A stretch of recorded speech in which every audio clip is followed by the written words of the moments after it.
मित्रों, जन अभियान परिषद के नेतृत्व में जिला कलेक्टर्स इन वॉलंटियर्स को जिले में एक टीम के रूप में संगठित करेंगे, प्रशिक्षित करेंगे और कोरोना के खिलाफ लड़ाई में आम जनता के सहयोग के लिए इनको मैदान में उतारेंगे। मुझे पूरा विश्वास है कि कोरोना की लड़ाई में इन वॉलंटियर्स का जो सहयोग मिलेगा वो बहुत उपयोगी होगा। कल से मैं समाज के अलग अलग वर्गों से लगातार बात कर रहा हूं। सबने इस बात का समर्थन किया है कि मास्क नहीं तो बात नहीं, मास्क नहीं तो सामान नहीं। कुछ ने तो कल सुझाव में यह कहा कि मास्क नहीं तो साथ नहीं। ये मास्क का अभियान लगातार गति पकड़ता जा रहा है और मेरा विश्वास है कि जनता जब इसे अपना लेगी तो यह अपना उद्देश्य पूरा करने में सफल होगा। कल मैंने मध्य प्रदेश के 52 जिलों से ही चर्चा की। अलग अलग धर्मगुरु पूरे प्रदेश में सभी जिलों में आज बैठे थे, उनसे भी चर्चा हुई और जनता की तरफ से कई सुझाव आए। ये सुझाव जो अलग अलग आए हैं, मैं संक्षेप में उनके बारे में बता के फिर उन पर जो निर्णय हम कर रहे हैं उसकी जानकारी दूंगा।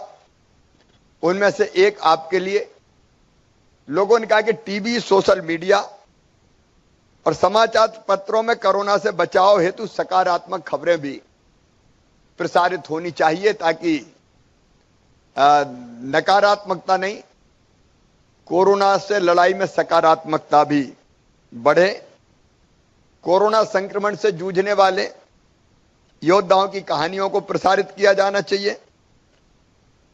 कोरोना स्वयंसेवकों को ऑटो जनरेटेड परिचय पत्र देना चाहिए।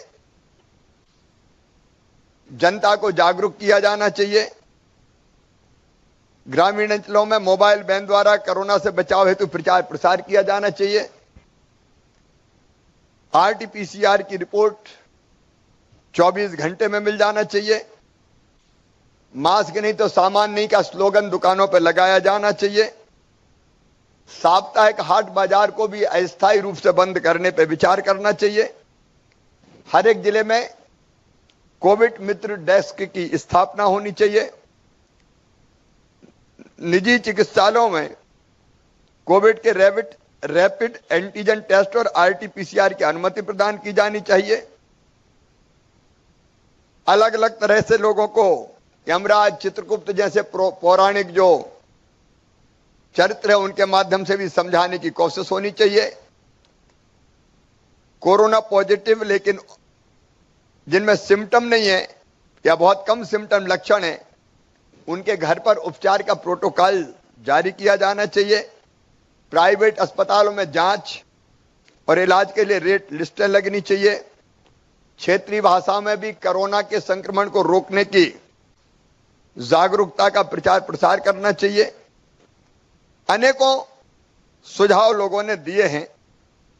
मैं सब सुझाव को आपके सामने नहीं रख रहा, लेकिन उन सुझाव के आधार पर आज कुछ फैसले हम लोग कर रहे हैं।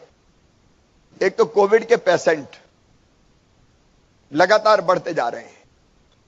अस्पतालों में बिस्तर की कमी ना हो पाए, यह एक बड़ी चुनौती है।